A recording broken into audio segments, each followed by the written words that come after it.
దేవుడు లేని ఆలయం. ఇది వినగానే కాస్త విచిత్రంగా అనిపిస్తుంది కదా. అసలు దేవుడు లేకుండా ఆలయం ఎలా ఉంటుంది? ఇలాంటి ఆలయం ఎక్కడైనా చూసారా లేదా విన్నారా?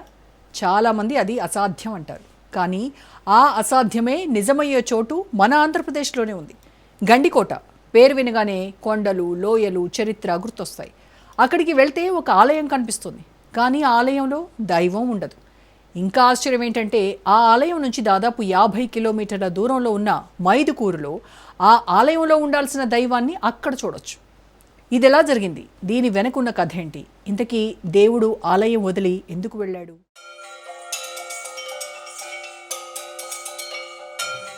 కడప జిల్లా మైదుకూరులో అద్భుత ఘట్టం.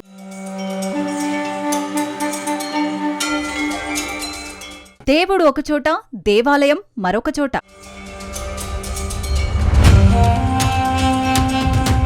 దైవమంటే అచంచలమైన విశ్వాస సృష్టితో ప్రపంచాన్ని ముందుకు నడిపించే అద్భుతమైన సాధనం. దేవుడు సర్వశక్తివంతుడు, సర్వజ్ఞుడు, పవిత్రుడు, ప్రేమగల పరమాత్ముడు. ఇలాంటి ఎన్నో అంశాల ప్రభావంతో మనం దేవుణ్ణి నమ్ముతాం. విశ్వాసాలు, సంస్కృతులు వంటి వేర్వేరు పేర్లు, లక్షణాలతో పూజలు చేస్తాం, పవిత్రంగా ఆరాధిస్తాం. ఎన్నో రూపాలు, మరెన్నో పేర్లతో కొలువైన దేవుళ్ల భావన అంతా ఒకటే: ఆలయం, దేవుడు. ఈ రెండింటిది విడదీయలేని అనుబంధం. దేవుడంటేనే దాన్ని ఆలయం అంటాం. కానీ ఇప్పుడు మనం మాట్లాడుకునే దివ్యమైన చారిత్రక కథనంలో ఆలయం ఒకచోట, దేవుడు మరొకచోట ఉంటాడు. వినడానికే వింతగా ఉన్నా ఇది అక్షరాల సత్యం. ప్రపంచంలో ఇలాంటి అరుదైన అనుభవాన్ని ఎక్కడా పరికించి ఉండరు.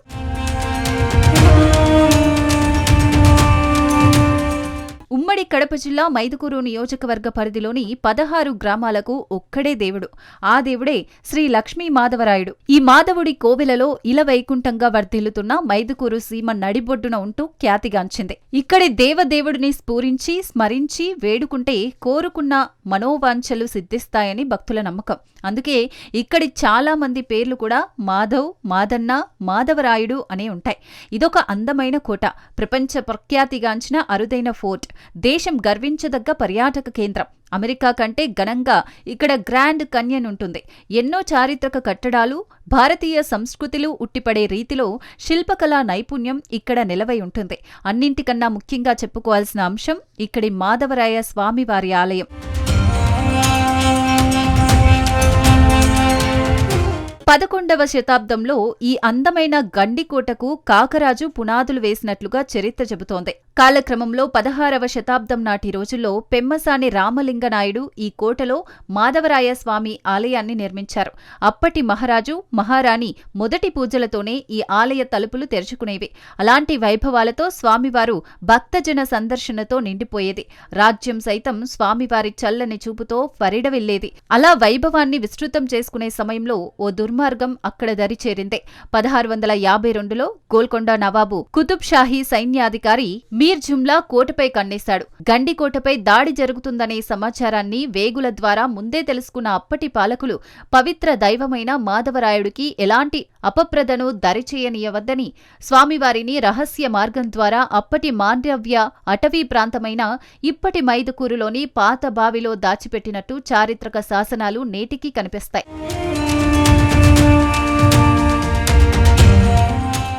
ఆ తర్వాత గండికోటపై గోల్కొండ నవాబుకు చెందిన సైన్యాధికారి మీర్ జుమ్లా దాడి చేశాడు. కోటలో విధ్వంసం సృష్టించి వీరంగాన్ని ప్రదర్శించాడు.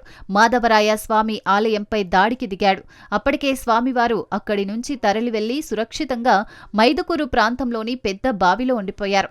ఆలయ సంపదను దోచుకునేందుకు గర్భగుడిలో ప్రవేశించి ఆలయ ద్వారాలు పగలగొట్టుకునేందుకు ప్రయత్నించారని చరిత్రకారులు చెబుతున్నారు. ఈ దారుణాలను శ్రీ లక్ష్మీ మాధవరాయ స్వామి చూడలేక గర్భగుడి వెనక భాగమున రంధ్రం చేసుకుని ఆ రంధ్రం గుండా బయటకు వచ్చి మాండవ్య క్షేత్రమైన మైదుకూరులోని ఒక సెలిమలో వెలిశారట.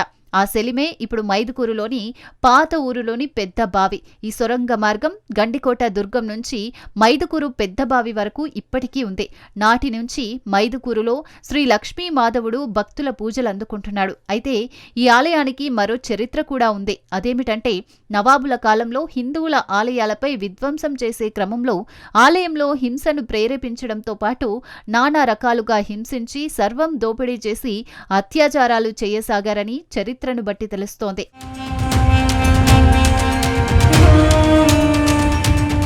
అయితే ఆ రోజుల్లో ఆ సెలిమె ఉన్న పరిసర ప్రాంతమంతా అరణ్య ప్రాంతాన్ని తలపించేలా ఉండేదట. ఆ సెలిమె అంటే ప్రస్తుతం పెద్ద బావి చుట్టూ కంప, నల్లేరు, జిల్లేడు చెట్లతో, పొదలతో నిండి ఉండేదట. అప్పుడు పరిసర ప్రాంతాలలో ఒక మేకల కాపరి మేకలు తోలుకొని వచ్చి మేపుకుంటూ ఉండేవాడని, ఆ మేకల మందలో నుంచి ఒక మేక ఆ సెలిమ దగ్గర ఉన్న పచ్చగడ్డి, ఆకులు మేయడం కోసం బావి వద్దకు వచ్చి దాహం తీర్చుకునేదట. ఆ మేక దాహం తీర్చుకున్నందుకు బదులుగా శ్రీ మాధవరాయ స్వామికి పాలు సమర్పించుకునేదట. తన స్థావరమైన బావి ద్వారా దాహం తీర్చుకున్నందుకు స్వామివారి రుణము తీర్చుకునేదట. ఇలా ప్రతిరోజు జరుగుతుండేదని ఆ మేక యజమాని ఒకసారి ఆ మేకను గుర్తించి ప్రతిరోజు ఆ మేక సెలిమ దగ్గరకు వచ్చే సమయంలో ఆ యజమాని ఆగ్రహంతో దుడ్డు కర్రతో మేకను కొట్టబోయే సమయంలో ఆ కర్ర దెబ్బ మేకకు తగలకుండా స్వామికే తగిలిందట. ఆ దెబ్బతో స్వామి తలకు గాయమైందని చెబుతారు. ఆ గాయం మచ్చ స్వామివారి నుదుటిపై ఇప్పటికీ కనిపిస్తోంది. కర్ర దెబ్బ తగిలిన సందర్భంలో స్వామివారే స్వయంగా మాట్లాడి, మూర్ఖుడా, నేనెవరని అనుకుంటున్నావు? గండికోట నుండి వచ్చిన మాధవరాయ స్వామిని అన్నట్లుగా కొన్ని మాటలు వినపడినాయట. ఈ విషయం ఊరంతా వ్యాపించి ఊరి పెద్దలు, ప్రజలు అంతా కలిసి స్వామివారిని గుర్తించి స్వామివారిని బయటకు తీశారు. శాస్త్రోక్తంగా గ్రామ నడిబొడ్డున ప్రతిష్ఠించారు. అప్పట్నుంచి నేటిదాకా మైదుకూరు చుట్టుపక్కల 18 గ్రామాలకు ఒక్కడే దేవుడుగా శ్రీ లక్ష్మీ మాధవరాయుడు విశేషమైన పూజలు అందుకుంటున్నారు. ముఖ్యంగా ధనుర్మాసంలో స్వామివారికి పెద్ద బావి నీళ్లతో అభిషేకం చేయించి భక్తులు కూడా ఈ బావి నీటితో స్నానం చేసి శ్రీ మాధవరాయ స్వామిని ఉత్తర ద్వారం ద్వారా దర్శనం చేసుకుంటూ ఉండేవారట. అప్పుడు మైదుకూరులోని ప్రజలకు కోరుకున్న కోర్కెలు తీరుస్తూ, సంతానం లేని వారికి సంతానం కలగజేస్తూ శ్రీ లక్ష్మీ మాధవరాయ స్వామి భక్తులను కాపాడుతున్నారట. అప్పట్లో స్వామివారి అనుగ్రహంతో పుట్టిన పిల్లలకు స్వామివారి పేరు పెట్టుకుంటూ ఉండేవారు. ఇప్పటికీ భక్తులు స్వామివారి పేర్లతో మైదుకూరులో ఉన్నారు. గండికోట ఆలయంలో గర్భగుడి రంధ్రం వద్ద తూటు వేసుకొని స్వామి తొలగిపోయే అనే శాసనం అక్కడ ఇప్పటికీ కనిపిస్తుందట. ఇలా ఆలయం ఒకచోట, అక్కడి దేవుడు మరోచోట ఉంటూ పూజలు అందుకోవటం వంటి ఘటనలు వింతగా ఉన్నా ఇది చరిత్ర కాదనలేని పచ్చి నిజం. జమ్మలమడుగుకు సమీపంలోని గండికోటలో పురాతన మాధవరాయ స్వామి ఆలయం ఇప్పటికీ దేవతామూర్తి లేని కోవెలలా కనిపిస్తోంది. ఎత్తైన గాలి గోపురంతో సందర్శకుల మదిని కట్టిపడేస్తోంది. గండికోటకు వచ్చే ప్రతి పర్యాటకులు ఇక్కడి మాధవస్వామి ఆలయాన్ని, శిల్ప సౌందర్యాన్ని చూసి ముగ్ధులవుతారు. ఆ తర్వాత అక్కడి గైడ్స్ చెప్పే ఆలయ చరిత్రను విని ఔరా అని ఒకంత ఆశ్చర్యాలకు లోనవుతారు. కుతూహలం కొద్దీ ఖచ్చితంగా అక్కడ్నుంచి దాదాపు 50 కిలోమీటర్ల దూరంలో ఉన్న మైదుకూరులోని శ్రీ లక్ష్మీ మాధవరాయ స్వామివారిని దర్శించి పునీతులవుతారు.